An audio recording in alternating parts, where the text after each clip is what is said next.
setelah kita mempelajari tentang metode MLE atau maximum likelihood estimation, ada satu metode lagi ya untuk mencari sebuah estimator, yaitu dengan menggunakan metode momen ya.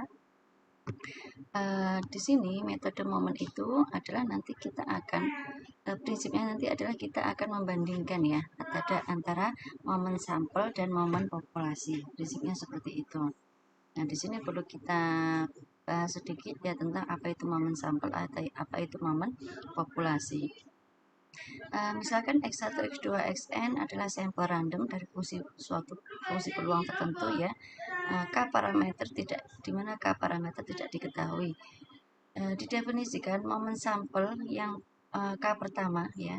Jadi momen sampel K pertama itu nanti K itu bisa 10 pertama atau 11 pertama ya. K pertama itu dinyatakan dengan ini MR sama dengan sigma XI pangkat R per N ya, dimana R-nya 1 sampai K ya.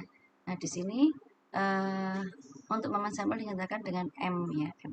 Nah, di sini misalnya momen sampel satu ya, sampel yang pertama misalnya di sini M1 sama, maka di sini menjadi sigma X1 XI pangkat 1 per N gitu ya. Di sini sudah saya jelaskan. Di sini misalnya momen sampel K pertama tadi kan dinyatakan dengan MR sama dengan sigma XI pangkat R di mana ini 1 sampai N per N ya, R-nya 1 sampai K. Jadi momen sampel 1, momen sampel kedua sampai momen sampel ke K. Nah, di sini kalau momen sampel yang pertama yang nomor 1 maka menjadi M1 ya, M1 sama dengan sigma XI pangkat 1 per N alias di sini apa XI sigma XI per N ya, yaitu apa X bar ya. Jadi M1 bisa dinyatakan dengan X bar. Kemudian kalau ini adalah momen sampel yang kedua, berarti M2 gitu ya, sigma XI pangkat 2 per N. Momen yang ketiga, momen sampel yang ketiga berarti M3 sama dengan sigma XI pangkat 3 per N dan seterusnya sampai MK sama dengan sigma XI pangkat K per N, I-nya 1 sampai N.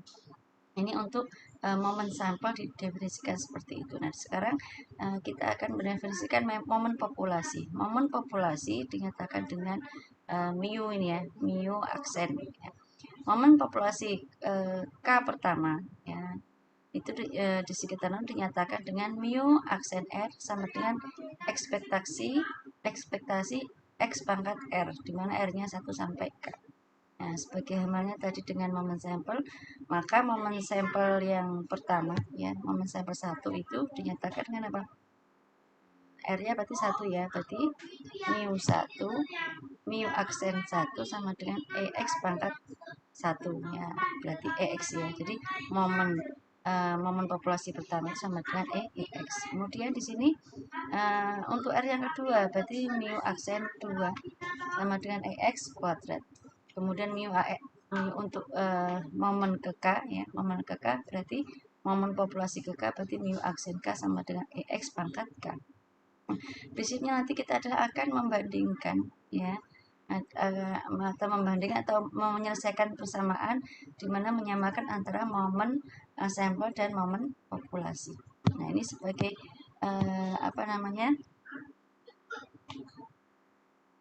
sebagai contoh ya. Nah, sebagai contoh, di sini kita akan mencari estimator P atau P pada sampel yang berdistribusi binomial dengan menggunakan metode momen. Ya. Misalkan X1, X2, Xn adalah sampel random dari distribusi binomial. Tentukan P atau P dengan menggunakan metode momen. Nah, tadi prinsip kerjanya metode momen itu adalah apa? Menyamakan momen ke K dari populasi dan momen ke K dari sampel. Estimator untuk parameter theta ya, theta ini berarti kan nanti menyesuaikan distribusinya apa, kalau binomial kan P gitu ya, kalau Poisson itu lambda, kalau eksponensial itu apa beta ya, diperoleh dengan menyelesaikan ini. Jadi menyamakan momen ke K gitu ya dengan momen ini momen sampel ya, ini harus ada momen K dari populasi dan momen dari sampel ya.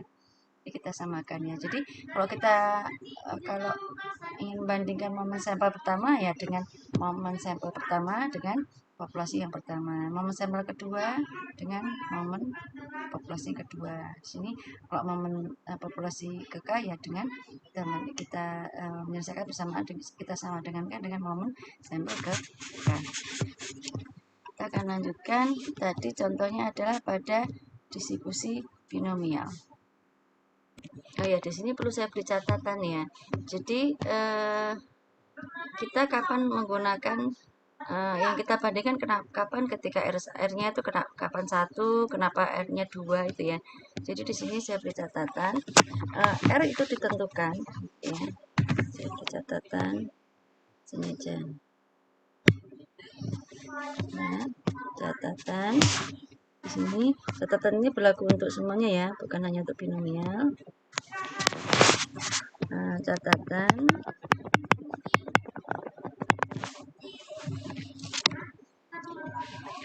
R ditentukan sesuai dengan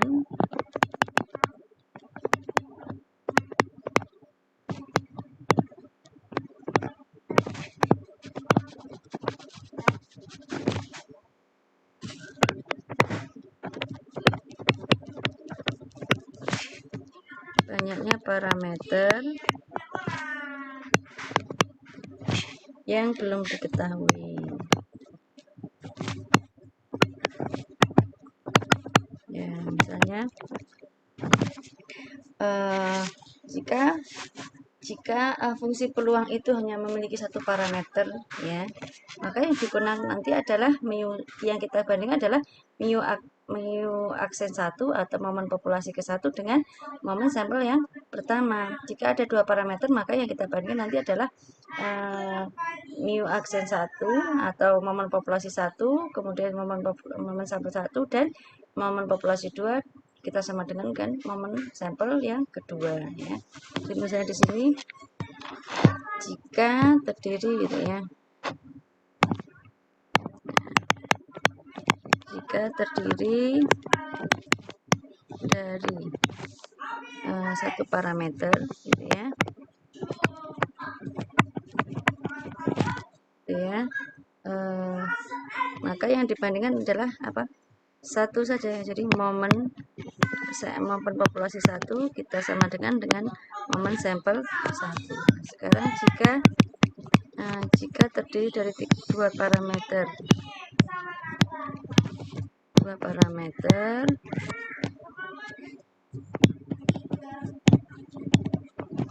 ya, maka nanti yang pertama adalah dengan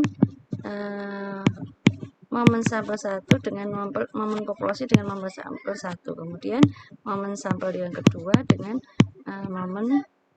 momen populasi kedua dengan momen sampel yang kedua dan seterusnya. Nanti kalau ada 3 parameter ya, momen sampel 1 sama dengan momen populasi 1, momen sampel 2, momen populasi 2 dan momen populasi 3 dengan momen sampel yang ketiga dan seterusnya seperti itu. Nah, kita kembali ke contoh ya. Di sini diketahui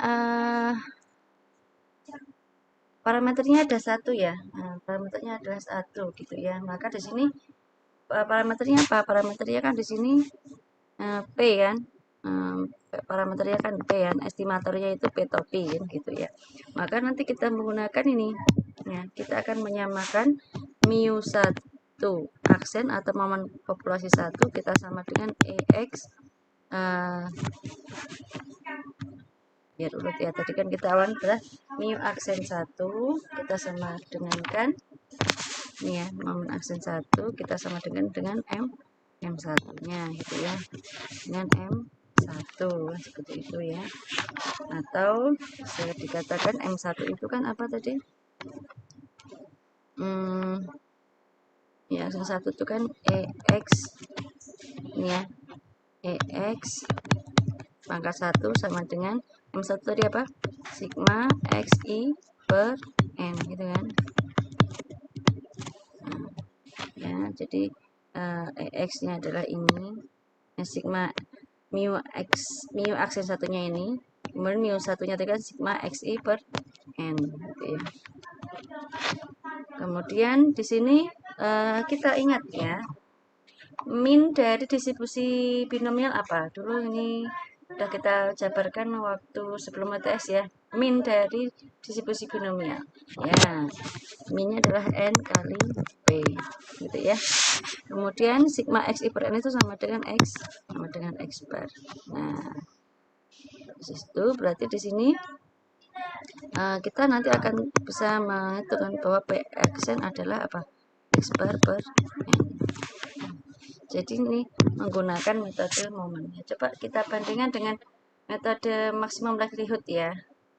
Kita kan juga dalam contoh maksimum likelihood kita juga mencari ini apakah hasilnya sama. Nah, jadi hasilnya sama ya. Oke, sekarang eksponensial sama ya, pertanyaan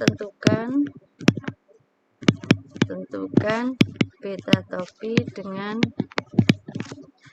metode momen.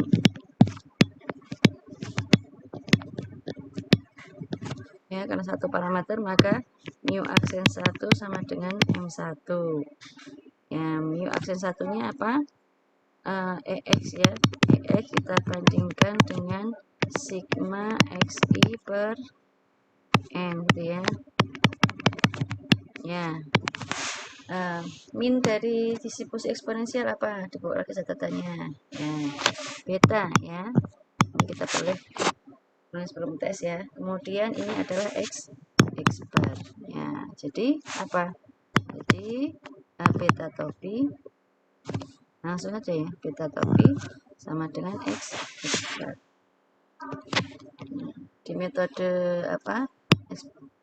MLE juga kita menghitung ini. Jadi memang lebih singkat gitu ya, memang lebih singkat, tetapi di sini kita harus menentukan dulu EX-nya ini adalah apa? EX-nya ini beta. Ini beta dulu ya. Sebentar. Ini beta dulu.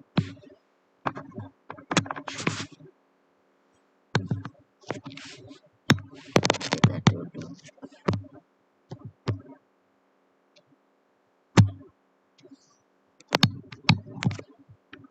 Kemudian ini beta topi sama dengan X bar.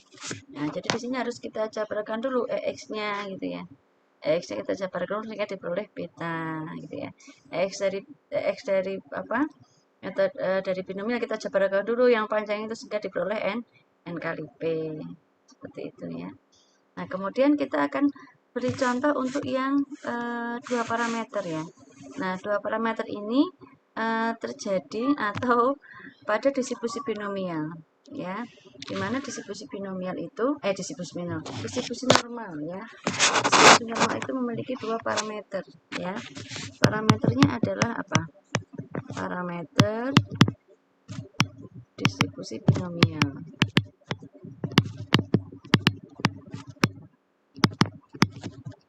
adalah ada mu dan sigma kuadrat.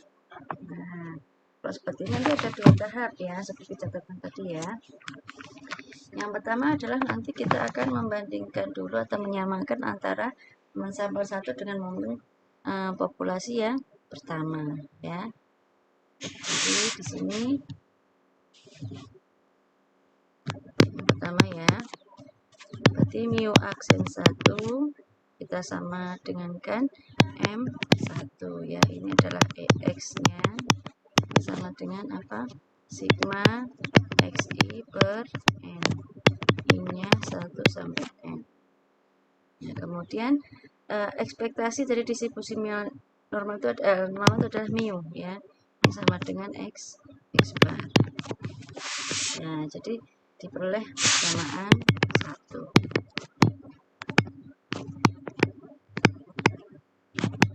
Kemudian yang kedua adalah apa?